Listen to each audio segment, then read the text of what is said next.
My job here is to figure out, without knowing what A and D are, what the relationship is between A times D and A, or A times D and 0, and so on. I need to know which one of these statements below is true and which 4 of them are false.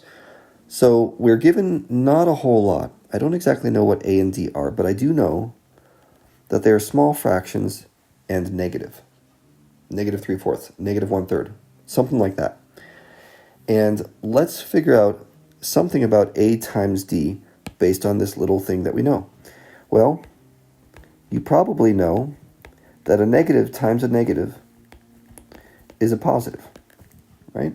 So what that means is if we collect all our knowledge now, it's not much. A is negative, D is negative, but their product, AD, is positive. And I think just based on that, we can probably rule out quite a few of these things. Let's see.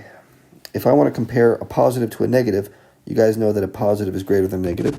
So I can rule out everything that says AD is less than A, right? Those are all false statements because positives cannot be less than negatives. And now what I'm left with is these two statements.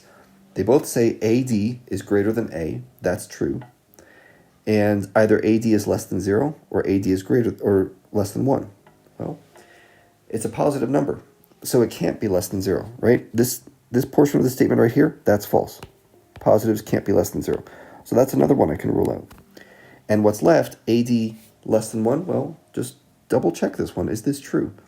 If you have two small fractions, like a quarter and a third, and you multiply them together, the result is going to be less than 1. You can't get greater than 1 unless one of these things, either A or D, was itself greater than 1.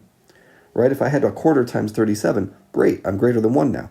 But one of those things had to be greater than 1. So this statement is true. I have a product which is itself less than 1 and positive.